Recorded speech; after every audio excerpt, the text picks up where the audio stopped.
SOCOM U.S. Navy SEALs is a military action strategy game in which you play a team of SEAL special forces that goes out and has to rid the world of terrorism. I think it differs from some of the other action games that are out there. In terms of the degree, it depends on real-life strategies used by the special forces, and the fact that it depends so much on team play as opposed to individual play.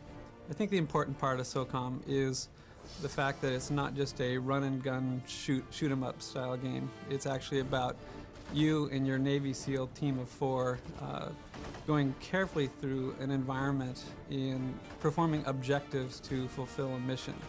So rather than typical run around and shoot everything, it's really half about stealth. The way the Navy SEALs tend to operate is that they want to be stealthy for as long as they can, and then when they get to their objectives, they try to accomplish it as quick as possible.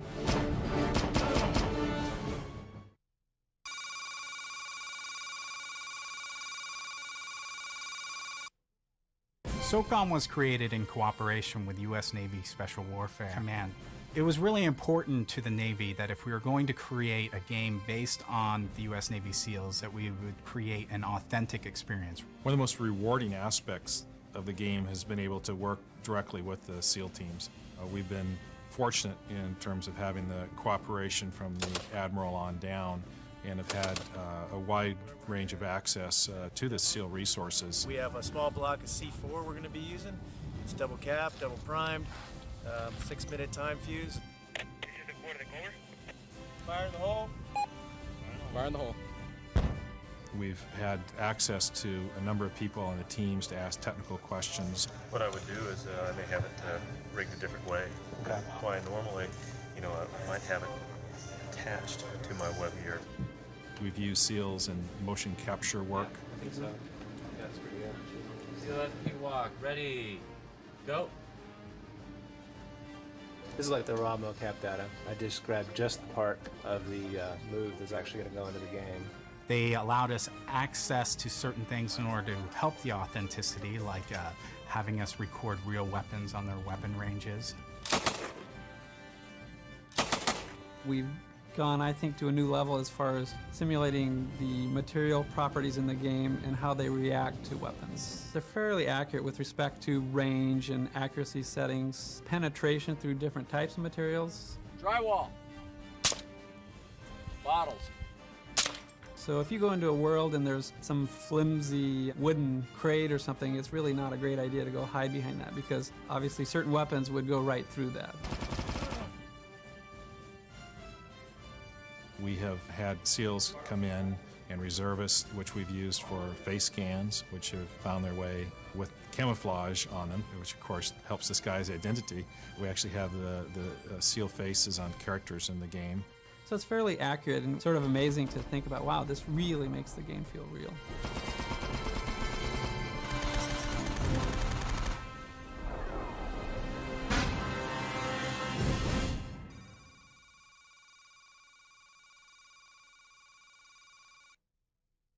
The lighting in SOCOM isn't just there to be pretty. Shadow equals cover, while bright light equals exposure. So the beginning player will very quickly learn that staying in the shadows is a good thing, because enemies don't see you as often. One of the really cool things about the lighting in SOCOM is that you can manufacture your own darkness by shooting out lights in the environment as you move through it. So you may walk into a building, and if there's a bunch of enemies in there, you may decide that the right play is to get out a silence weapon, blow out all the lights, so it basically goes nearly pitch dark. Then the enemies won't see you, and then you'll put on your night vision goggles to amplify the light, and then you'll get a real advantage over the enemies, and you can run around and shoot them.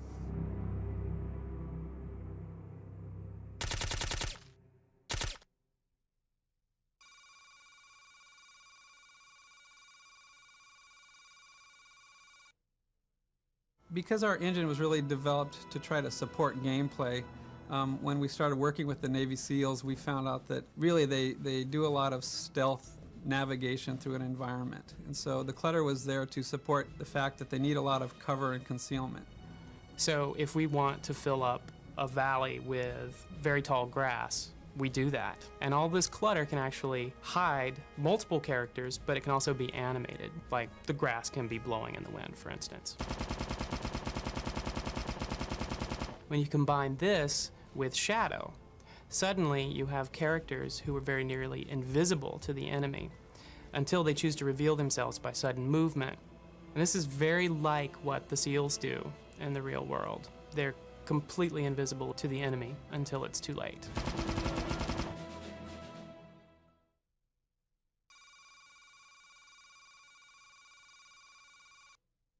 I think some of the early games out on the PlayStation 2 didn't really investigate all the different ways you can actually accomplish anti-aliasing to smooth out the jaggies. We actually blend multiple lines of the frame buffer, so we basically eliminate the jaggy look. It makes it really nice and smooth, so you don't have anything detracting from the game with edges crawling around. Because we have very large worlds that need to be textured, as well as enemy players and our own SEAL team, we really wanted to be able to have fine, detailed textures. To accomplish that, we came up with a dynamic texture mapping capability where we store textures in the system memory. So when you zoom in on a face or an enemy, you don't see a blurry mess of a player. It's basically very detailed. You can see little details on their shirts, little blood spots. If you actually have shot them a few times, you'll see the blood where it's hit on the player. So it's just real nice detail on the environment as well as the world.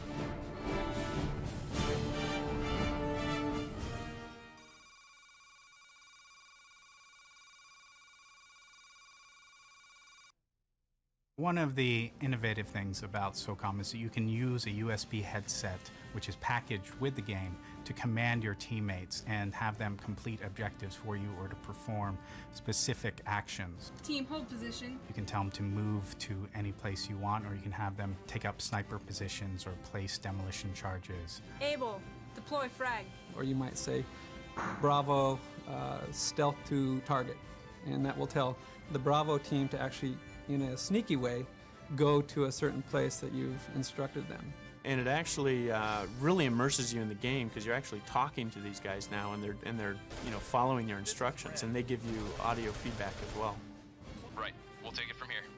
We checked out a lot of speech recognition systems, and I think the one that we found actually is really quite good. I mean, basically it's a system that doesn't need to be trained. Able, follow. I think it's in the high 90% recognition rate. I have no problems with it. And in multiplayer, the headset is used for voice chat. Hey, Newt, don't cross the water. You won't make it across. Oh! Dead man walking. Because it is a team game, it really adds another interesting level to the game, the fact that you can actually plan and talk to your players. Watch the sniper. Eric, where's the sniper? Akron, I need a target. They're bunkered up in the sniper tower. They got a 60 gunner down below. He scoped. He's down. Nice shot. All right, boys, we're out of here.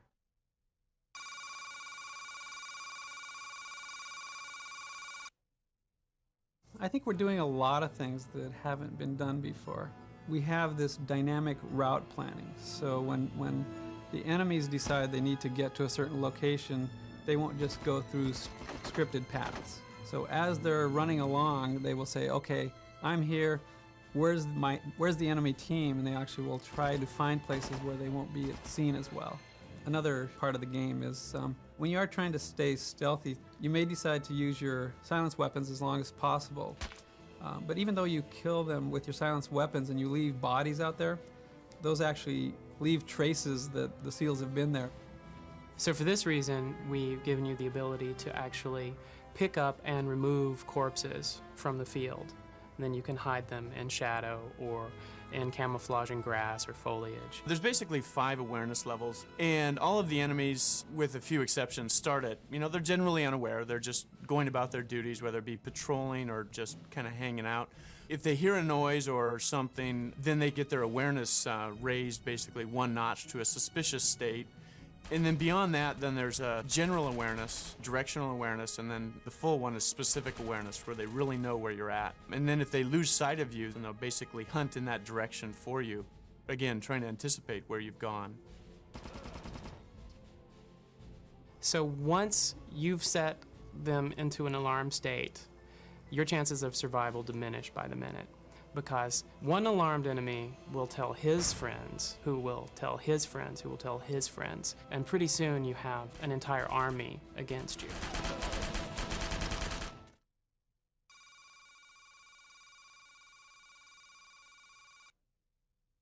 I think we've gone a long ways for a console game. It's a team game, so there's basically team styles of play. It's broadband support, so we can have up to 16 players, up to 8 on 8 for team style of games. For multiplayer, there's 8 additional unique multiplayer worlds, and in those multiplayer worlds, there's different types of games you can play. One is a demolitions style team game. There's a hostage extract game and a team deathmatch. We have clan support, so you can have kind of some of the nice community aspects of online games where you can actually become a leader of a clan, go pick your favorite players, put together different clans. Then you can send out challenges to other clans and meet in a room and go play your various games and see who's the best clan.